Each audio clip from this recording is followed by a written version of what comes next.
L'histoire de la petite fille qui a été kidnappée et a échappé à la mort il y a à peine de cela une semaine. Aujourd'hui, elle se retrouve en prison. Comment ça se fait? On l'accuse d'avoir fait peur à la population et par conséquent, on la met en prison. Il y a de cela une semaine à peu près, cette petite fille nous relatait les faits. Et lorsqu'elle nous racontait son histoire, on avait tous des frissons de partout. Et bien, quelques jours plus tard, elle passait au journal télévisé des Gabon Première, comme quoi l'histoire était fausse et qu'elle avait tout inventé parce qu'elle était avec son copain, voulant tromper la vigilance de ses parents, elle a dû inventer l'histoire. On peut bien se poser quelques questions tout de même. Lors de la première vidéo, cette petite fille nous relatait les faits face à la caméra. Elle avait des cheveux tellement courts que même les caca de poule, on ne pouvait pas tresser sur sa tête. Pourquoi lors de la seconde vidéo, lorsqu'elle part maintenant témoigner à Gabon Télévision comme quoi l'histoire était fausse, on aperçoit une grosse et longue mèche s'échapper. Et pourquoi elle parle à dos tourné avec un haut à capuche? Qu'est-ce qui se passe? Cette histoire n'est-elle pas floue? Et bien dans toutes les familles, il y a toujours une personne qui n'est pas d'accord avec le flou. Ben, il y a un tonton qui s'est levé, a pris son téléphone, a décidé de relater les faits. Afin que l'histoire éclate au grand jour, il a donc appelé Badeko en chef et a tout raconté. Mesdames et messieurs, asseyez-vous, chacun son tabouret, écoutez attentivement. Cette histoire est vraiment très grave.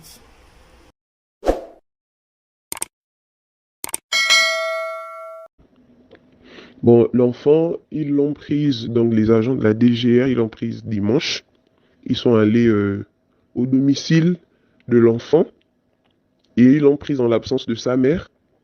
Ils ont demandé à l'enfant de les emmener à l'endroit où elle était détenue, chose qui a été faite. Et après là-bas, ils sont allés directement dans leurs locaux de la DGR. Ils n'ont plus jamais ramené l'enfant chez elle. Ils l'ont gardé toute la journée de dimanche euh, jusque- jusqu'à lundi.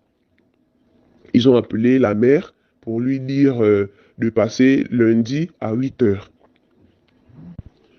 Donc, en demandant à la mère de passer lundi à 8 heures, la mère a voulu se rendre là-bas effectivement lundi à 8 heures. Les agents l'ont appelé disant que ce n'est pas à elle de se déplacer comme ça et d'aller dans leurs locaux. Mais ce sont eux qui doivent lui faire signe et ce sont eux qui doivent aller la chercher.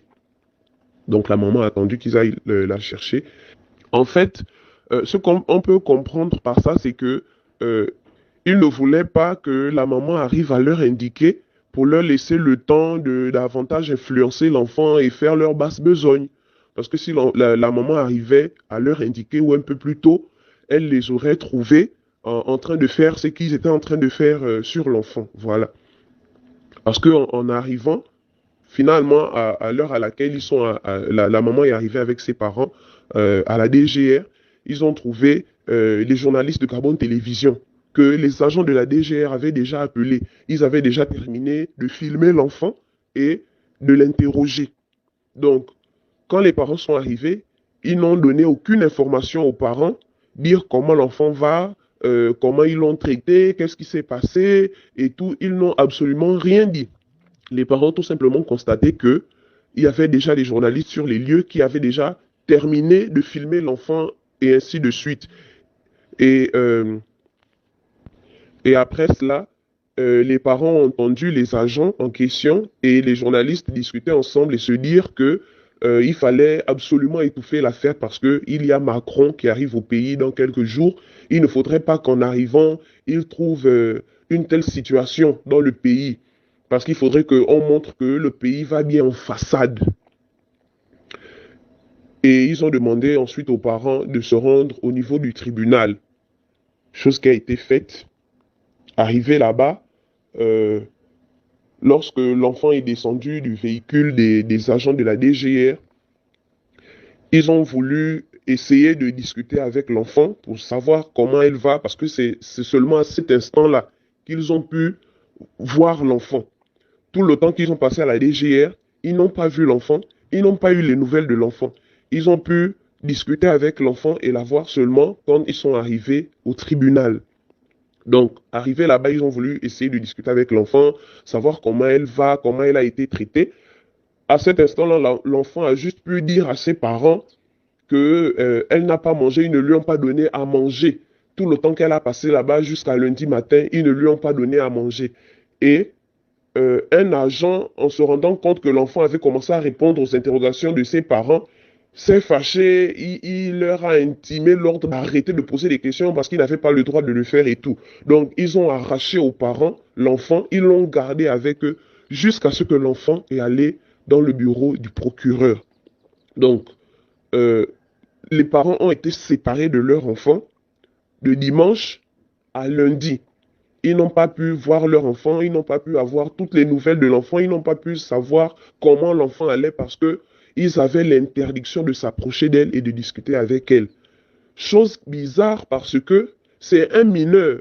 Le mineur est censé se faire accompagner par un parent et censé se faire accompagner par un agent des affaires sociales. Mais l'enfant était complètement seul, l'enfant était à leur merci. Donc ils en ont fait tout ce qu'ils ont voulu. Et les parents n'étaient au courant de rien du tout parce qu'ils avaient l'interdiction de s'approcher d'elle, de lui parler, de lui poser des questions.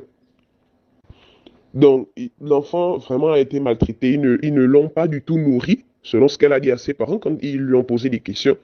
Ils ne lui ont pas donné à manger. Depuis le dimanche où ils sont allés la chercher chez elle, jusqu'à lundi quand les parents l'ont vue au tribunal, l'enfant était affamé. Pas de nourriture, pas d'eau. Elle était complètement à jeun. Ça, n'est-ce pas de la maltraitance pour enfant, un enfant, un mineur, n'est-ce pas de la maltraitance? Donc, ils ont emmené l'enfant dans le bureau du procureur et l'enfant a passé toute la journée avec eux. Et ce n'est plus tard que la maman de l'enfant et la grand-mère de l'enfant ont été appelées. Ils ont interdit à la grand-mère d'accéder au bureau du procureur. Ils ont juste fait rentrer la mère. Et selon les dires de la mère, à l'intérieur, ils étaient en train de, comme menacer l'enfant, vouloir l'intimider, toujours à lui dire, dis la vérité, dis que tu étais chez ton copain.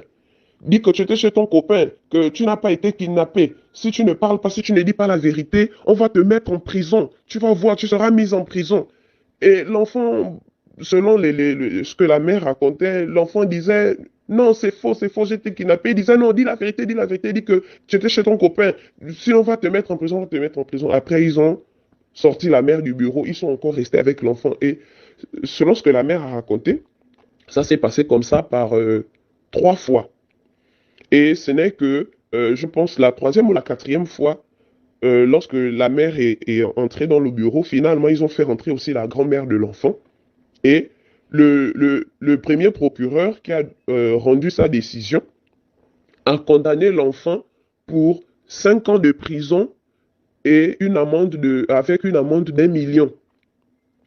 Par après, ils ont emmené l'enfant chez un autre procureur qui a dit que ce n'était pas normal de condamner l'enfant pour autant de temps, c'est un mineur et tout. Elle a donné plein de raisons. Ensuite, elle lui a dit, bon, vu que tu as causé une psychose dans le pays à cause de la vidéo que tu as faite là, tu as réveillé les blessures dans les cœurs de toutes ces personnes qui ont subi ça exactement, qui ont perdu leurs parents dans ce genre de situation-là. Tu as ravivé la douleur et tout. Donc, je vais juste te donner une peine correctionnelle de 10 jours et une amende de 30 000 francs. Donc, depuis depuis lundi, pardon, l'enfant est à la prison centrale. Donc, après cela, lorsque l'enfant est sorti du bureau après la décision de justice, l'enfant a parlé, parce que c'est seulement à cet instant-là, selon ce que la mère a dit, c'est seulement à cet instant-là que ils ont maintenant pu bien discuter avec l'enfant, ils ont pu entrer en contact avec l'enfant, la toucher, etc. C'est là que l'enfant s'est confié et a dit qu'ils l'ont menacé, ils l'ont grondé dessus, ils sont rentrés dans sa tête, ils l'ont traumatisé, ils lui ont même dit que heureusement que tu es mineur, si tu n'étais pas mineur, on devait te tabasser, on devait te mettre le courant dans tes fesses. Ils lui ont dit, qu'est-ce que toi tu peux faire contre l'État? Tu ne peux rien faire dans ce pays, ta famille n'est rien, ta famille ne peut rien. Et si tu ne veux pas que le jeune homme qui t'a sauvé la vie ait des problèmes, tu ferais mieux de changer de version. Tu penses que c'est toi qui peux emmener la psychose, tu peux créer la psychose dans ce pays, tu ne peux pas. Donc tu ferais mieux de changer de version. Et les versions qu'elle a racontées, selon ce elle a dit à ses parents, que ce sont deux agents précisément de la DGR qui lui ont intimé l'ordre de raconter ces versions-là. Donc ce sont deux agents qui lui ont donné ces versions-là. Donc l'agent qui a formellement interdit à ses parents de s'approcher d'elle et de lui poser des questions, et l'agent qui est resté avec elle jusqu'à ce qu'elle sorte du bureau du procureur. Ce sont ces deux agents-là qui lui ont donné les versions qu'elle a racontées aux journalistes et aux procureurs. Donc l'enfant a été maltraité, l'enfant a été menacé, l'enfant a été intimidé. Ils sont allés jusqu'à entrer dans son intimité et vérifier si réellement l'enfant était vierge. Et vous voyez que toutes ces choses-là ont traumatisé l'enfant. Et selon ce que la mère disait, c'est que l'enfant lui disait qu'elle était traumatisée parce qu'ils sont rentrés dans sa tête. Et ils étaient toujours dans sa tête. Elle ne sentait pas sa tête normale. Sa tête était bizarre. Et aujourd'hui, l'enfant est emprisonné. Elle est à la prison centrale. On dirait quelqu'un qui a commis un crime. C'est vraiment méchant. C'est vraiment méchant. Tout ça parce que, soi-disant, Macron arrive. Il faudrait qu'en façade, le pays paraisse calme. C'est vraiment méchant.